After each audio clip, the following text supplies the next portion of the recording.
Okay, so we're diving deep today into this whole situation that's been blowing up in Jamaica. Yeah, it's been everywhere online. And, I mean, we've been digging into some articles from the Gleaner and even a press release straight from the Jamaica Constabulary Force themselves. The JCF getting ahead of things there. Seems like there was a bit of a situation at a birthday party with accusations flying around about an off-duty police officer. And assault. Right, assault.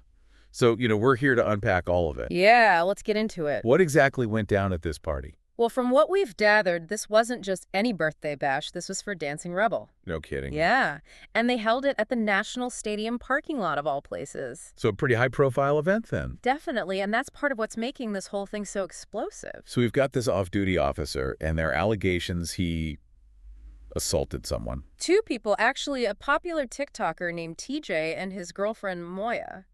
Wow, so you've got social media celebrity mixed in with these serious accusations. Exactly, and it gets even more complicated because Romic Major, the music producer, he co-promoted the party. Right, I've heard that name. Well, he's come out and publicly apologized for the officer's actions. Interesting. Is he saying he's taking responsibility for what happened? Kind of. He's also said that he was the one who actually hired the officer for security at the party. Oh, wow. So that adds a whole other layer to this, doesn't it? For sure. I mean, his apology, while, maybe trying to do the right thing, it might actually put more pressure on the officer and really shape how the public sees this whole incident. Yeah, it's not just about what happened, but who was involved and their role in it all and how it's all being presented.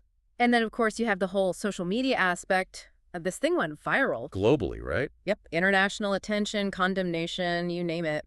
That put a lot of pressure on the JCF to act. So what have they done so far? Well, they've launched an internal investigation. They have their internal affairs unit, IPRB. Right. They're handling that side of things. But I understand there's another investigation happening too. Oh, yeah. This is where it gets serious. An INDECOM is involved now. That's the Independent Commission of Investigations, right? They're the ones who provide oversight for the police force in Jamaica. Exactly. They're doing a separate investigation, which tells you just how seriously they're taking these allegations. So the JCF has their own internal investigation going on, and then you've got this independent body looking into it as well. And the JCF has said they're fully cooperating with INDECOM, emphasizing transparency and accountability. Well, that all sounds very official. But it makes you wonder about this whole idea of off-duty work for police officers. You mean the whole extra work thing? Yeah.